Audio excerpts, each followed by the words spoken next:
Since being born, we humans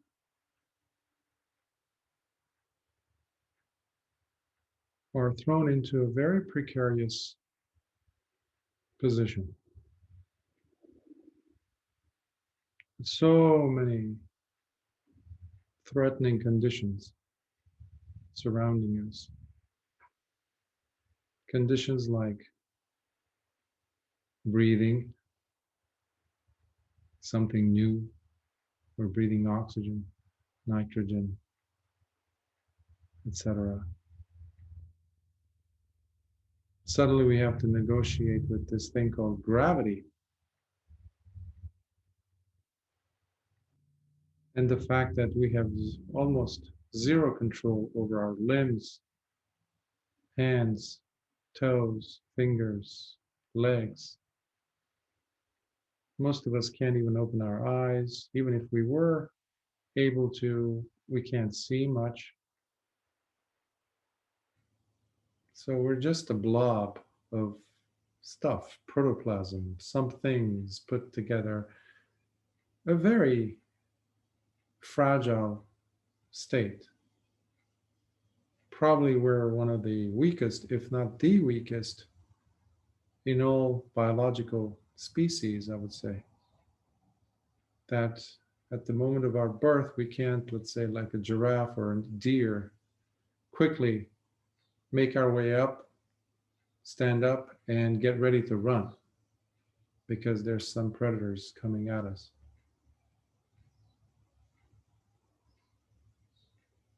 But simply because we are unable to do that doesn't mean that we don't experience the fears that come along with being alive in the world. Those fears don't go away. We just learn how to master, negotiate our way, usually through using the body. But those have their own limits. Soon enough, we discover that we need to negotiate, figure out how this thing called relationship or relationships are with people around us. We look for safety in the caretakers. We look for sense of comfort in a hug, in a gaze, in a look, in a smile. And similarly, we're threatened by the opposite of these.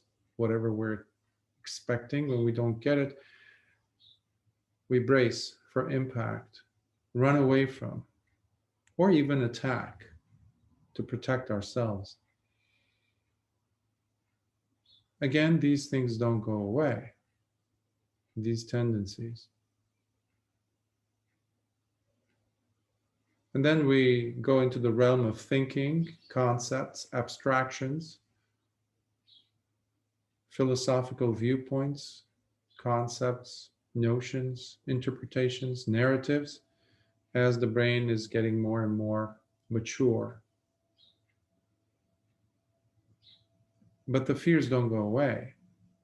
The defense mechanisms don't go away. They become more, in some cases, subtle, subdued, but very much there. Subdued only in the sense that they're not so apparent, so obvious, but they're there. All you have to do is tell a bunch of people in a city or a town that there's a hurricane or a tornado or something's going to happen, and then sit there and watch.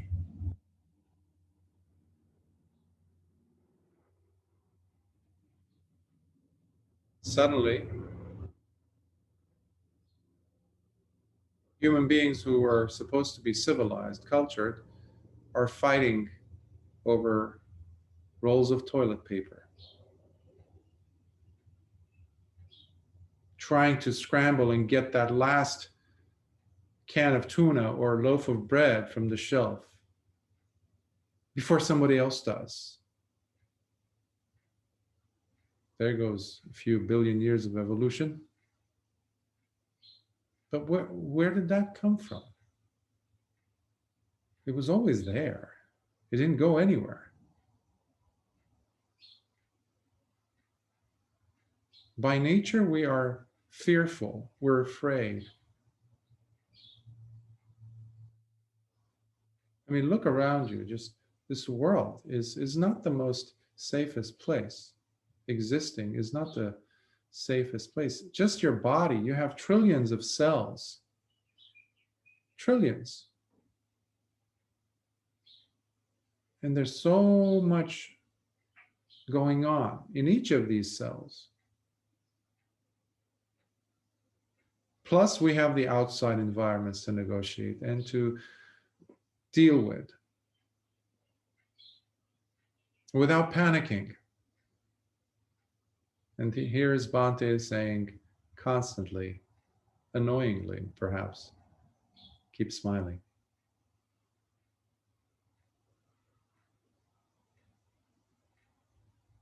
It is important for us to know what is our safety, and specifically, what is our refuge? What is it that we're taking refuge in? As Buddhists, we take refuge early in the morning, before the day starts, before we go about our business, doing whatever, before our sits, definitely. And then we take the 5 precepts. And then what happens? And then the real refuge comes into the picture. Not the Buddha, Dhamma, and Sangha, not the triple gem, but the real refuge. What am I talking about? Our beloved concepts, our beloved perceptions of the world, and how the world is supposed to be, and what I'm expecting from the world, what I really believe in. That's our refuge in reality.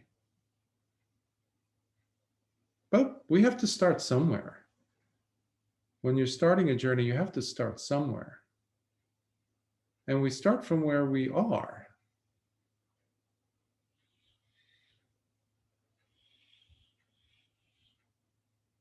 But how can we catch ourselves, if you will, to see what we are looking at for our source of comfort, of trust? What is refuge after all? Refuge is all about trust. Sometimes I have asked patients, as a psychotherapist, just, if you had a few people in your life that you consider trustworthy, who would they be? And usually I would give them like a number. Let's say, do you happen to have, 5 friends that you consider close to you? They don't have to be necessarily the best friends, but just 5. And sometimes people have a tough time with the number 5 because that's too much. They don't have that many. And sometimes people do. But the fun starts when I ask the person, what would each of these 5 friends, or how would each of these 5 friends describe you?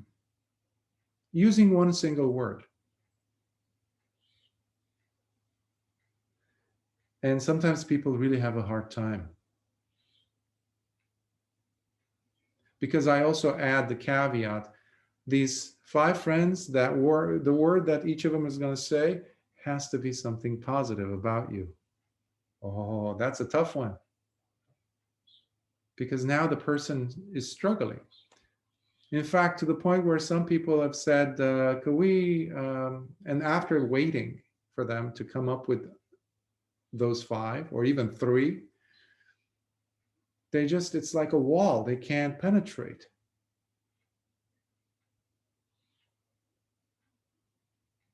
They've never had that sense of safety. They've never had that sense of comfort. And what I'm specifically referring to here is trust. They don't even trust themselves to deserve a positive adjective, a positive qualifier. Let's say, my friend so and so calls me funny, or I'm very amicable or affable or sociable, very smart, intelligent, wise, goofy, all these things. Sometimes people can't even come up with a single one because they're too busy trying to protect themselves from the worst, but while they are going about it the wrong way, seeking refuge where none could be sought, meaning their thoughts, their versions of yesterday, our versions of yesterday. And that is probably one of the hardest things that I have to reckon with, work with, in working with students as well as in therapy sessions with patients, because people have this strong love affair with their versions of their yesterday, their thoughts, their concepts, their perceptions, the real things that we take refuge in.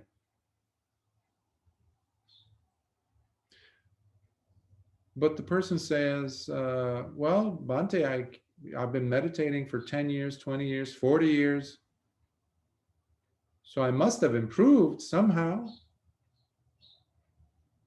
I don't know that. You're the person who can know that for sure.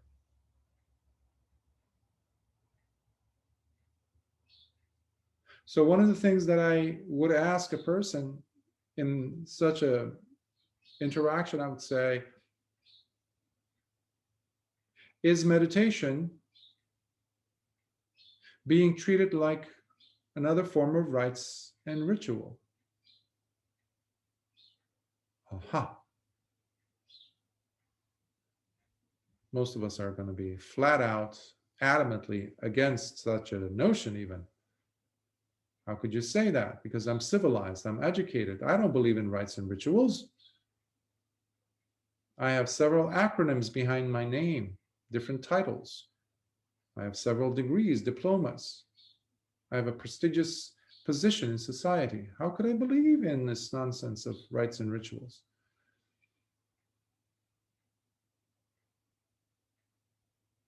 When it's superficial, it is. When the practice is superficial, it is then nothing more than rites and rituals.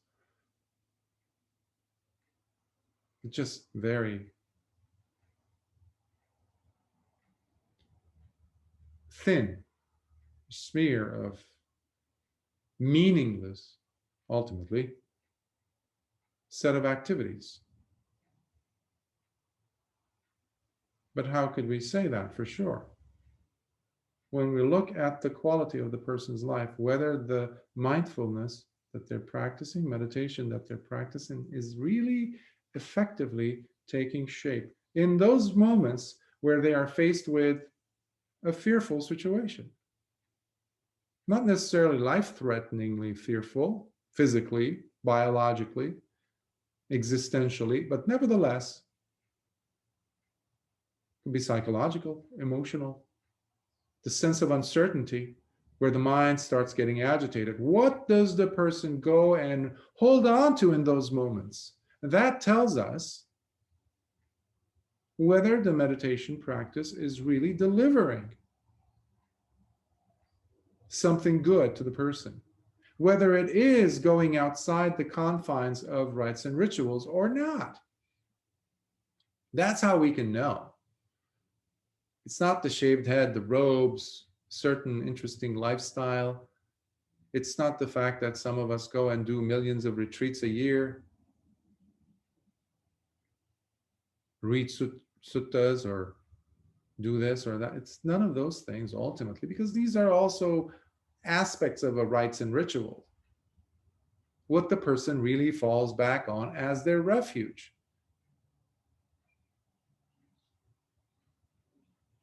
However,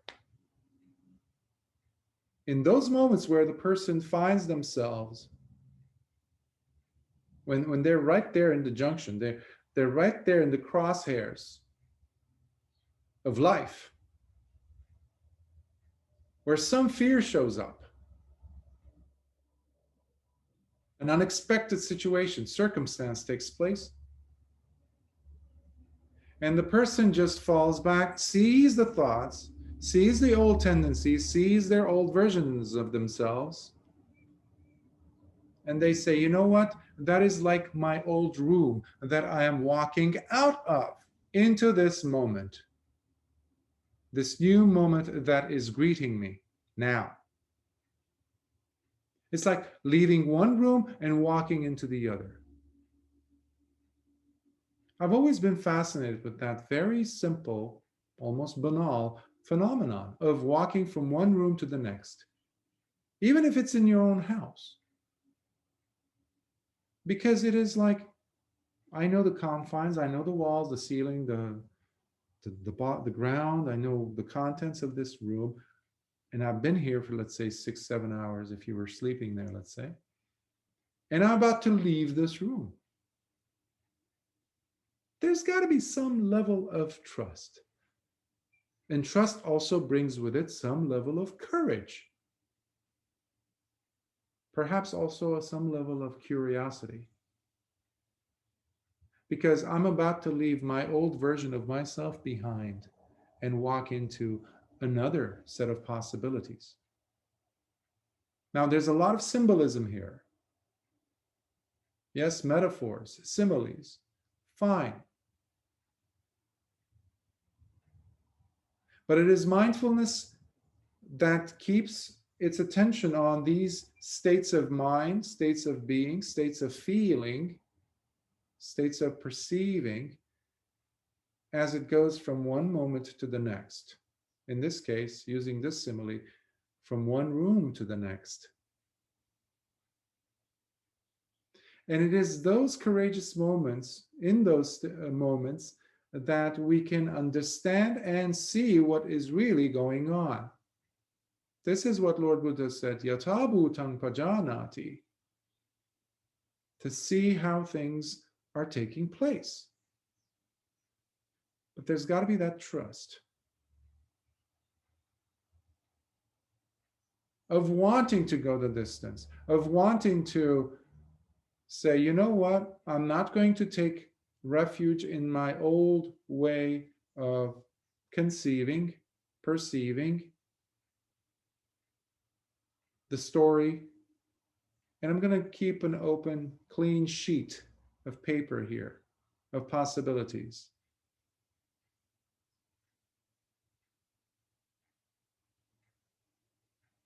Many of us lay people, we like to get into relationships, of course, and that's a normal aspect of life that needs to happen, even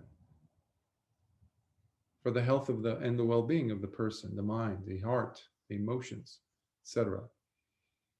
But oftentimes we carry a lot of the junk from past relationships, experiences we've had, etc., etc. So we carry the old into the new. And then we wonder why the relationship, the new one, isn't working. Similarly, with a job, it doesn't have to be a relationship with a person. It could be the relationship of a job, a career as well. Or even moving from one country to the next, etc. The examples are many. But what is the person coming to the table with? Are they bringing the old or not? And that will tell us how successful this new relationship will be.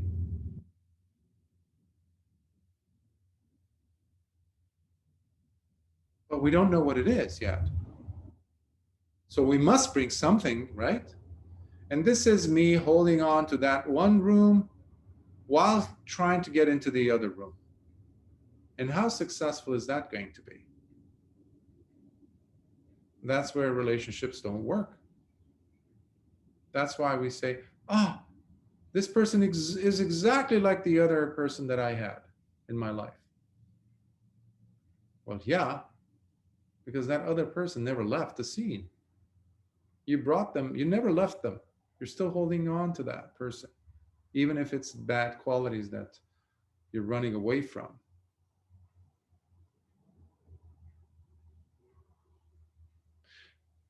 I'm saying these things because they have very much of a relationship, relevancy with the practice that we engage in, whether it's daily or in some cases, weekly or very sporadic.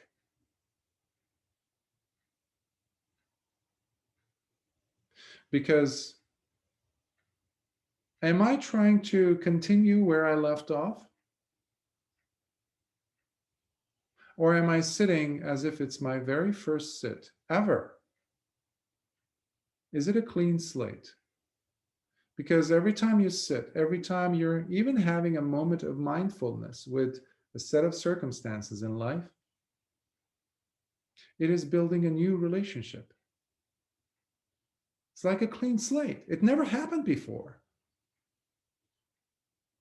And physics tells us this, quantum physics says this, the Dhamma says this, the suttas tell us this. But so long as the person is not following their old proliferation of ideas of how things are supposed to be, they're not trying to recreate the old version of themselves. Because those things do not matter. Absolutely. Growth happens when we are in a state of acceptance. And that requires humility. That requires a certain level of relinquishment of conceit. In fact, your success in your sits, in your meditation, in life, in fact, has everything to do with how much are you able to dump, to throw away, to give up your conceit. And conversely, the more conceit we have, the farther we are from the Dhamma. Ironically, however, I've noticed oftentimes as meditators go deeper, they become, some of us, become more conceited. Hence, the Buddha's insistence on an inclusion of conceit as one of the critical fetters, sangyojanas, that one has to overcome in order for one to become an arahant.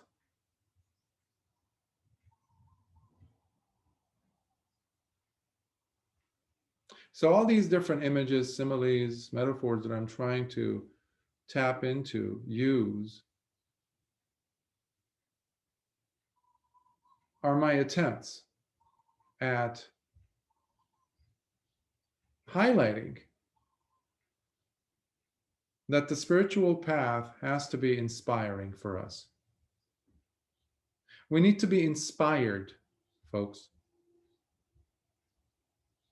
We need to be inspired. Every time we sit, we need to be inspired.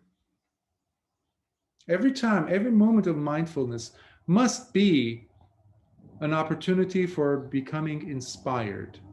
Because look around you. Life has become very, on this planet, we have become very congested with fear. And it happens so fast. I mean, it was going there, but I wasn't expecting it to happen in my own lifetime. I'm sure many of you feel the same. But what do we do with that? Well, we can use it as an opportunity to no longer be looking outside for conditions to be a certain way in order for us to feel inspired. So my inspiration comes from within me. That should be the attitude. That's what I'm trying to advocate for. And no one has control over that. No one can have control over that. They can even have control over my body. They can control the air I breathe, the food I eat, and all the stuff that they put in there. Politically, geopolitically, socially, they can control everything, everything. And that's the nature of the world. We never had any control. Remember when we were born?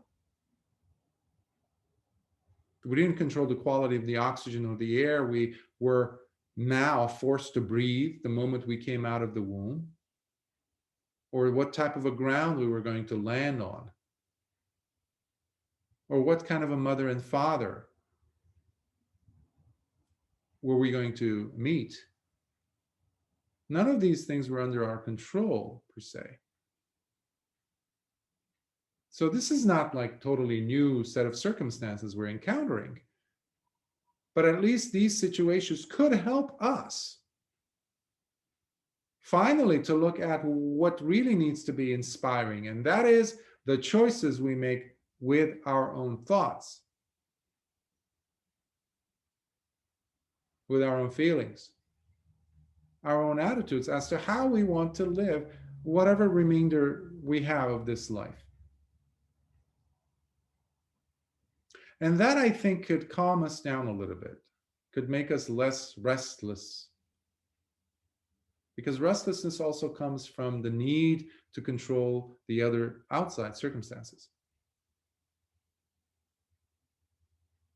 But remember, we put our refuge into our thoughts and concepts about how the world is supposed to be. So we're not even putting the refuge or using it as a respite for us, the practice. So it's just a way to run away, to relax, which is not what meditation's purpose is. Meditation is there to help us see better what's really going on, the real show behind the scenes. That's what's happening. That's the purpose of it. So can I be inspired in my practice enough so that I can see every moment of my life with clearer eyes, as a clean sheet of paper? Can I use my meditation not as a rites and ritual tactic, not some kind of like a dopamine kick, not as some kind of a runaway tactic, some evasive measure, until I get to that moment in real life where suddenly I'm faced with a situation where the real me shows up. And I don't look at the choices I'm making between wholesome and unwholesome. In fact, in those restless moments, the mind will inevitably go and choose whatever it was is its own refuge. It will choose the unwholesome. Well, there goes Sila. So meditation will allow us to steady the mind enough in those hot moments where the tendency or the temptation of us choosing the wrong thought, choosing the wrong speech, choosing the wrong action, in those moments when we're in real life, not sitting in deep samadhi, no, in real life, and be aware enough to say, what am I doing? That is a miracle when we get to say that. What am I doing? And then quickly shift your gaze and look at making the tougher choice. Tougher choice at that moment, by the way, because the moment we make that tougher choice, meaning the wholesome, choosing the wholesome, suddenly there is calm. And the storm went away, completely overcome.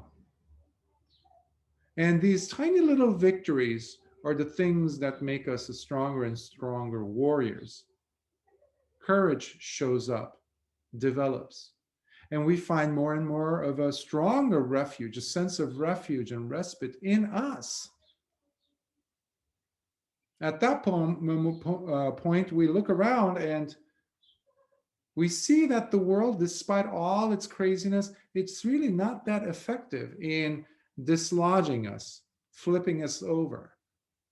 And that's when we know the Dhamma is in fact invincible. Not the Dhamma that you read about in the books, in the suttas, in some Dhamma talks. No, that's not Dhamma. Dhamma is captured inside the heart of the practitioner, of you, in those moments. That's when Dhamma, like that baby just taking that first breath, becomes alive. That's Dhamma. And that is inspiring. Because your life is supposed to be inspiring. Your meditation is supposed to be inspiring to you. And by extension, to everything else around you. And that's why we're living in a not so very, very inspiring world today. Because we're collapsing, imploding inside us. There's a sense of hopelessness spreading like a wildfire. That's the real wildfire in my book. So we got to put a stop to that. And to my understanding, the Dhamma is the best tool for that. But we have to treat it not as a rites and ritual thing, but bring it, invite it into our life, into our daily life, into our daily, actually, moment-to-moment thoughts. And the choices, that's the only choice that we have. We don't have choices much in life. It's just a joke. You have either this or this. They present you with these two options, right? And, oh, you have the freedom of choice to choose. Well, hold on. Why just these two? Maybe I wanted something totally different. But that's how life is. So we need to think outside the box, as they say.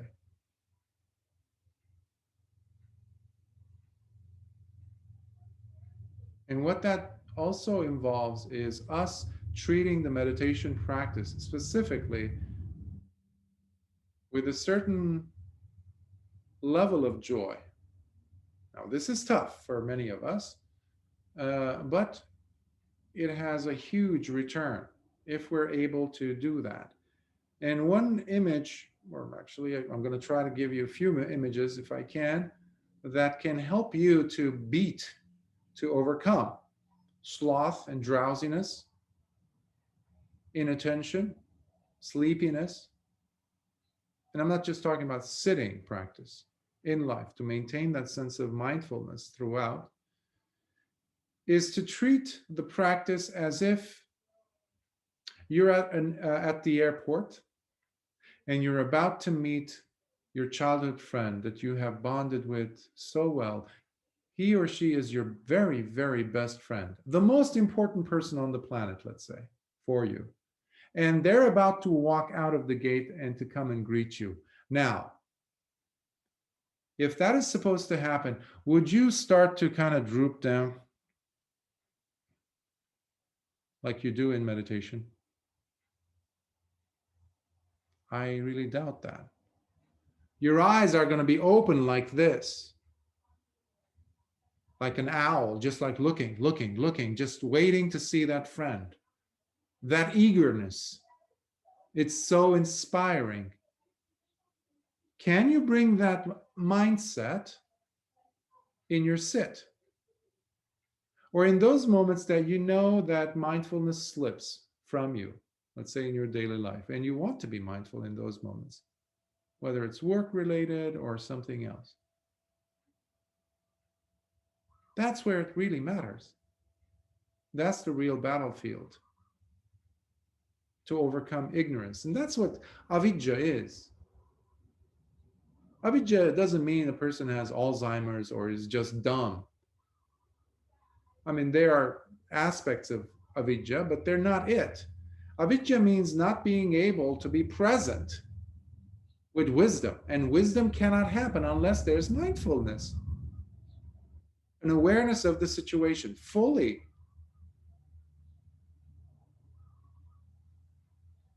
Or when you're working with a very sharp object. That's another image compared to the one where you greet your best friend at an airport terminal. So you're very alert. Similarly, when you're using an object that's so sharp for the very first time. So you have such a high appreciation of it. I cannot screw up here. If I do, I'm going to cut my fingers. Or learning how to ride a bike. The examples are so many, and each of us will come up with our own unique examples from our own lives. But bring those into your life. Make your meditation inspiring to you. And then it's no way going to turn into some rites and ritual thing. It's impossible. The way you look at someone you really love in their eyes, the way you hold their face in your hands and just look at their eyes, smile.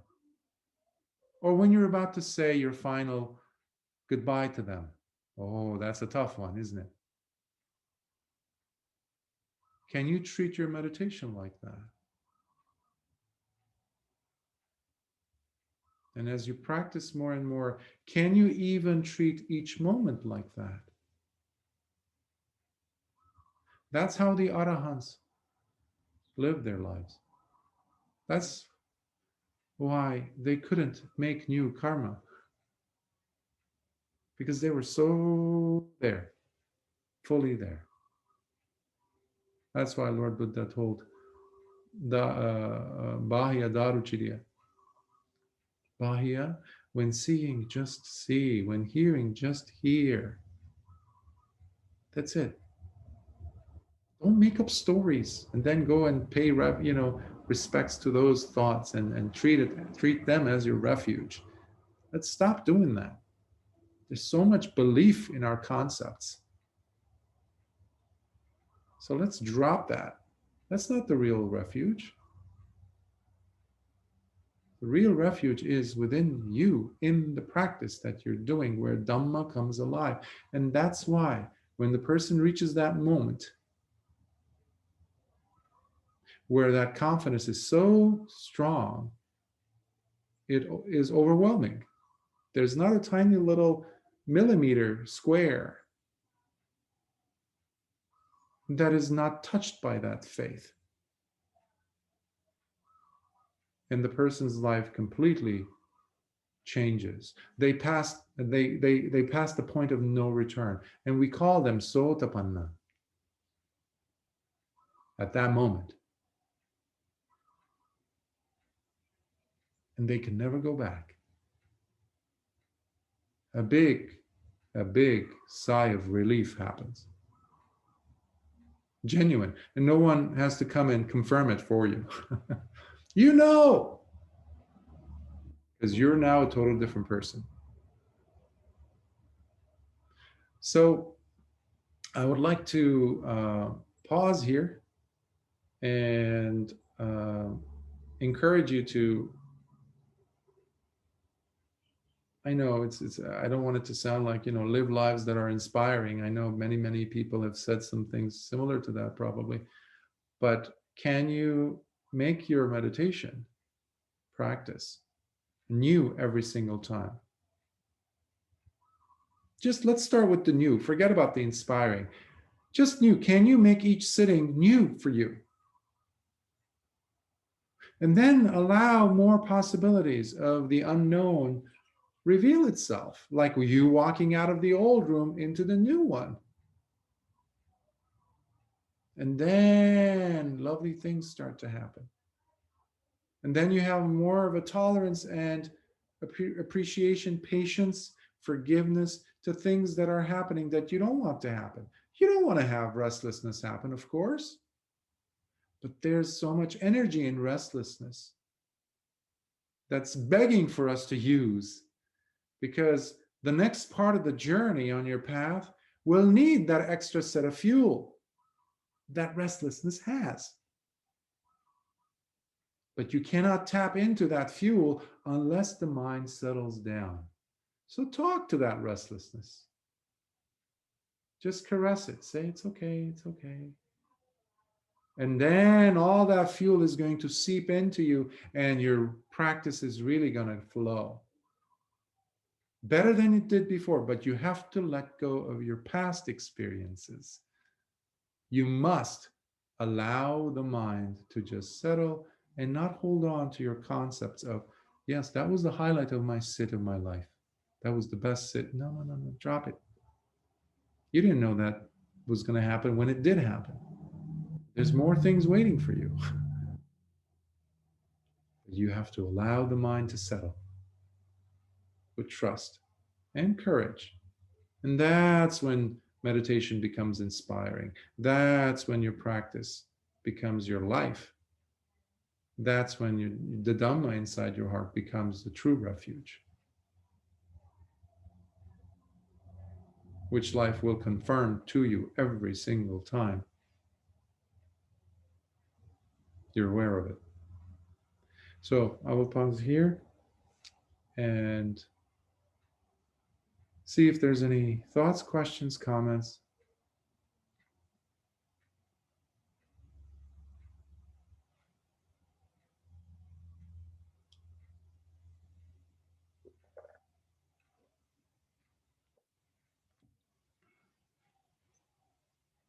Please unmute yourself before you speak. So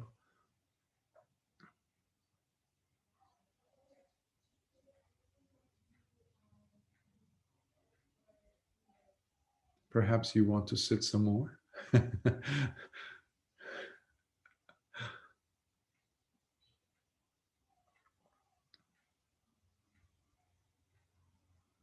We don't have time to waste. That is my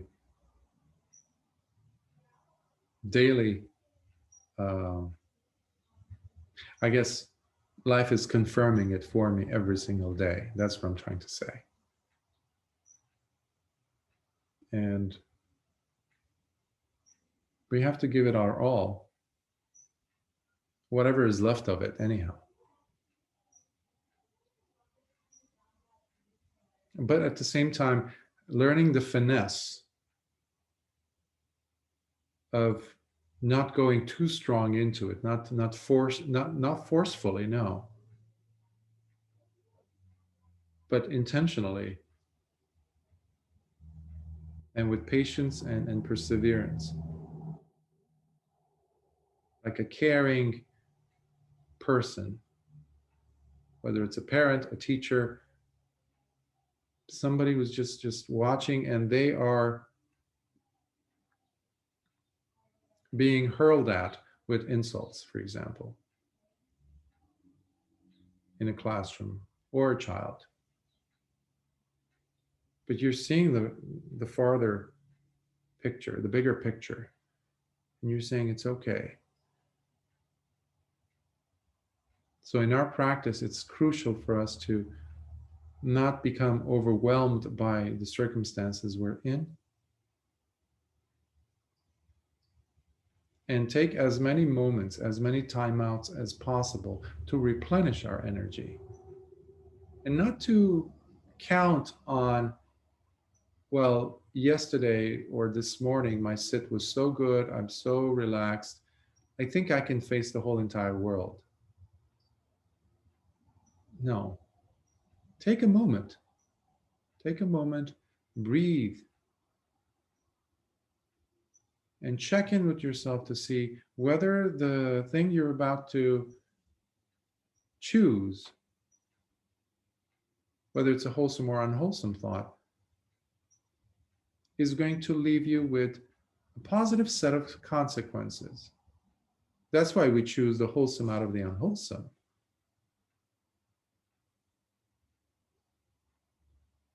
And mindfulness meditation practice is crucial for that, to give us that clearer lens. I've used the example of the car's headlights that you turn on in the dark pitch blackness of the night. You making the choice is like you turning the steering wheel either to the right or to the left. But if there's no headlights, you don't know where you're going. That is the point of mindfulness. That is the crucial importance of having mindfulness there.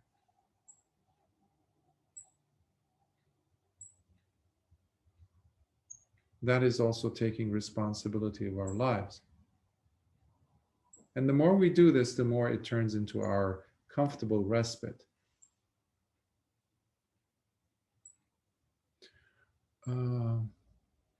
I have a question from Peggy. Let go of the past, let go of the past. Could you expound on how one effectively does that? Effectively, all in uppercase capital letters, so that it's not just a cookie cutter statement, but something that actually puts the past in the past. Where should that the past present itself again? We are generally non-reactive. Metta. Well, metta in that situation with that circumstance, metta would be like, I've used this example many times. This image, I use this in therapy a lot. Imagine there is, well, the trash that you have in your house over time. Let's say you dig a hole and you put it in there and you cover it up with a $50,000 beautiful rug. Did the trash go? I mean, come on, the house looks beautiful. There's no trash, seemingly. When you have guests over, will they sense that there's trash here? Absolutely. Because the $50,000 rug, which I'm using as a metaphor for metta, is not going to cover it. And that's why a person who says, I'm practicing metta, and you find them in that weak moment, and they will blow up on you like there's no tomorrow. There's no metta then. So what's the solution?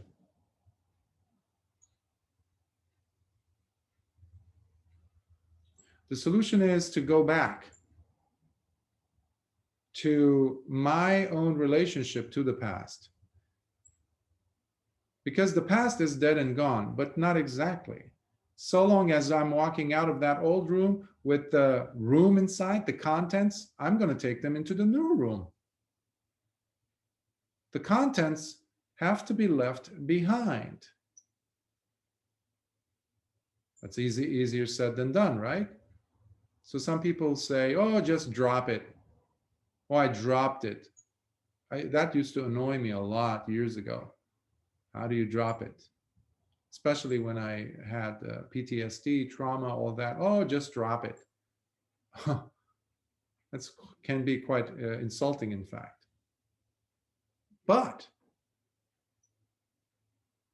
the holding on part to the memory, this is the part where I mentioned about the refuge that we take in our concepts, in our narrative as how the world is supposed to be, how it is, how I expect it to be.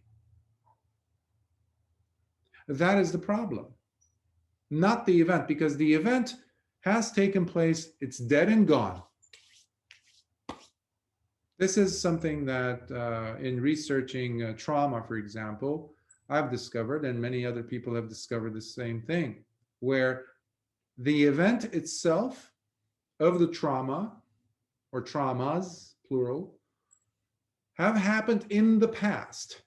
The event itself, it's gone. But that is not what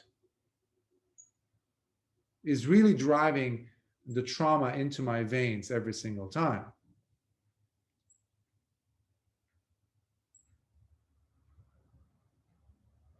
We need to come back to the body.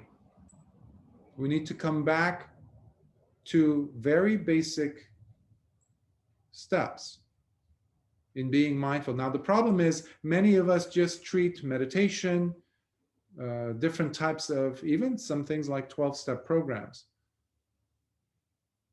to get rid of addictions and things like that.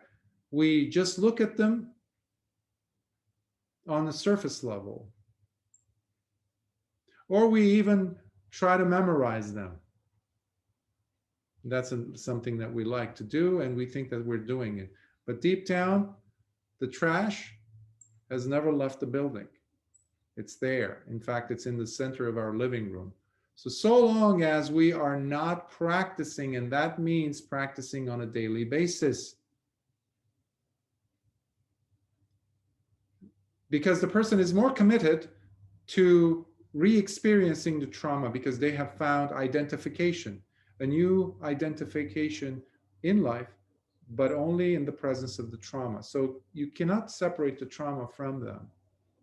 They won't like it. They don't have anything else. It is their own shadow, in fact. For that reason, I highly recommend the person to go ahead and do severe, serious therapy work.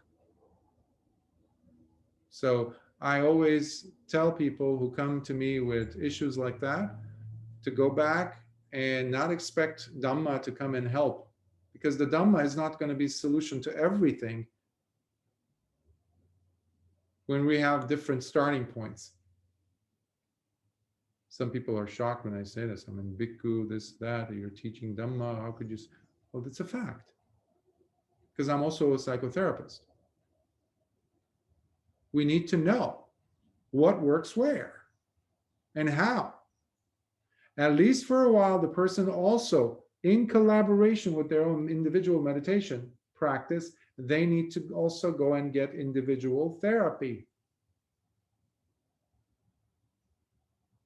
They work in conjunction. They're not like either or, because meditation is less confrontational sometimes, and you need to find yourself a good therapist who's not afraid to confront you with those tendencies, to shake you, to jolt you out of that state. Because as I said, many times individuals are attached to their identity of, I am the trauma. And good luck trying to give up or relinquish the past. That's not going to happen. That's how you have today a lot of people doing metta. I'm really glad they are, but it doesn't go beyond the surface level. Because you scratch that surface, all of a sudden, guess what's going to come out? Someone that they will not like to see, but someone who's never left the building. So this requires the person to be taking responsibility, individual responsibility of oneself. Because the Dhamma has a realist approach. The way the Buddha taught it, it was no nonsense. With a lot of love, a lot of compassion, a lot of karuna, a lot of wisdom, though. So we need to call it out when we see it. So those are the sets of steps that I would recommend for a person wanting to get rid of. And then that's another thing. You cannot just get rid of, eradicate that, and from one moment to the next. It took years for the trauma to send down its roots into your life, where every aspect of your life has been drenched in that identity. That's your shadow. You remove that, the person doesn't know what to do. That's why a person who ends up in serving a life sentence, and let's say they get an earlier release, let's say in 40 years or 30 years, they come out of the prison, they don't know what to do. It's terrifying for them to be out of prison. So usually many of them will give up, intentionally go ahead and break the law to end up going back to the prison, because that is their safety. Imagine that. The prison becomes the person's refuge. And that's what a lot of people do with the past, even though they're running away from it. When they do find those moments of the break that they get, either through meditation or some contemplative practice, and they get that tiny little moment of breathe, like a breather. If it lasts a little bit too long, they freak out and they fall back into the shadowy part of their lives, meaning the past traumas. So they become their own saboteurs. They sabotage their own progress. And many people come back and blame the technique or blame the past. Well, they're both wrong, because it's neither the technique nor the past. The past is dead and gone. Who's carrying the legacy of the past? The person is. And that's who has to do the work. That's the person. So you're not going to be carrying, we like to though, We like to have to carry a lifetime membership to victimhood. It makes us feel good, and it's totally understandable, but eventually we need to grow out of it and take responsibility for our unhappiness. And that's the part where we come to, if you're coming to Buddhism, sooner or later you must come to understand, or at least confront, the fact about sila, which is choosing the wholesome from the unwholesome. Going to the past, it is you, the person who experienced it in the first place, stopping from choosing the unwholesome and going with the wholesome. That is the thing which will stop you, not overnight.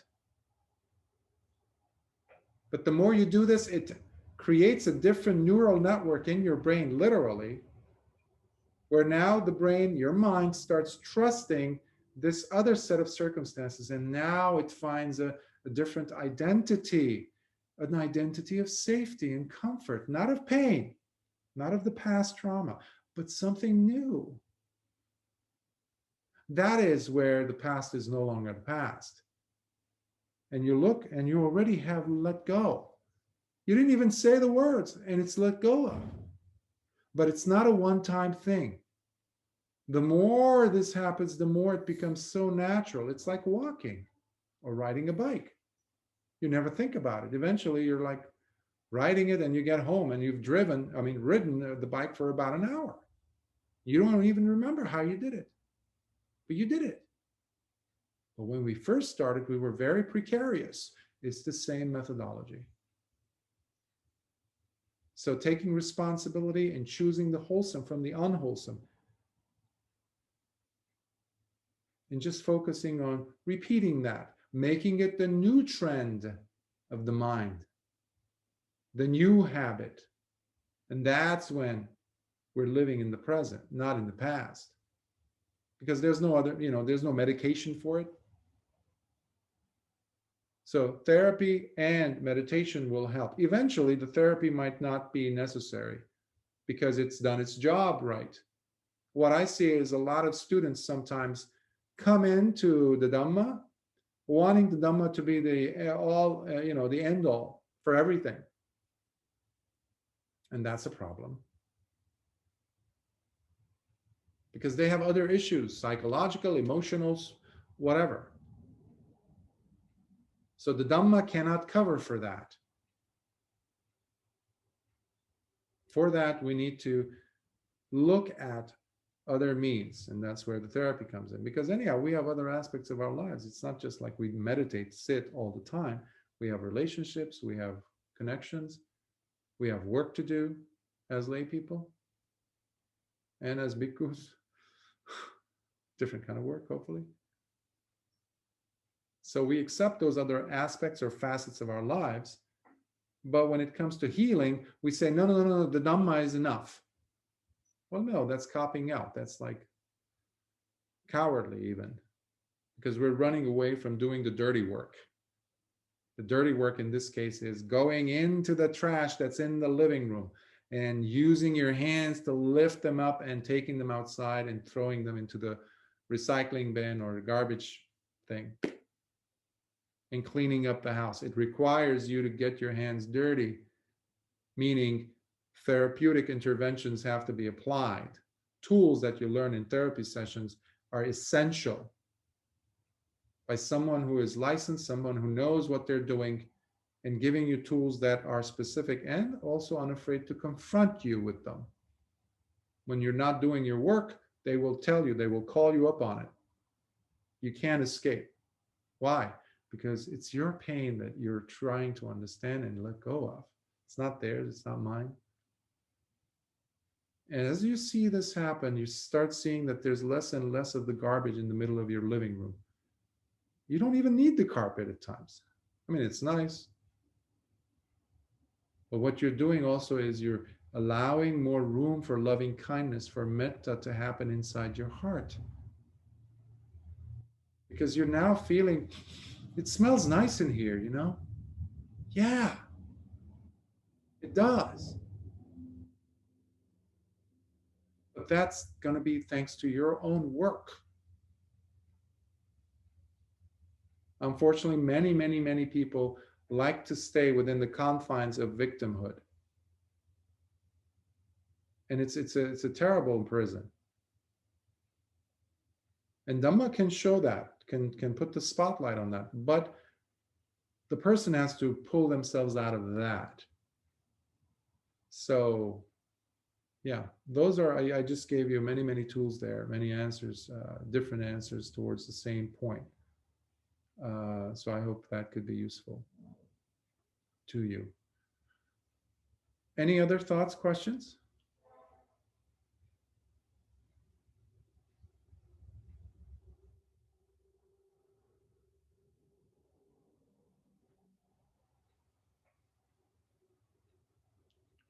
Okay, so let us share some merits. May suffering ones be suffering free, and the fear struck fearless be. May the grieving shed all grief, and may all beings find health relief. May all beings share in these merits that we have thus acquired for the acquisition of all kinds of wholesome happiness. May beings inhabiting space and earth, devas and nagas of mighty power, share in these merits of ours. May they long protect the Buddha's dispensation. Sadhu, sadhu, sadhu. May you be well, protected, safe. May the blessings of the Triple Gem be with you. Make it inspiring. This thing called your life. No one can take that away from you, no matter what happens, including aging, old age, sickness, the body doesn't work. You can still make it inspiring somehow, even a tiny little droplet of it in your day. And if you can find Dhamma there, that'll be even more beautiful. So next week we will be covering suttas. I just finished translating it yesterday. It will be the Vimansaka Sutta, one of my favorites. It's on the examinating the teacher. examining, that's examining the teacher, scrutinizing, and the permission that was granted by Lord Buddha himself, and something that makes many teachers uneasy. I found it interesting. So we'll explore that. So be well, please practice, but leave the old room in the old room. Walk into the new one. There's always new rooms being given to us. Be well. Till next time.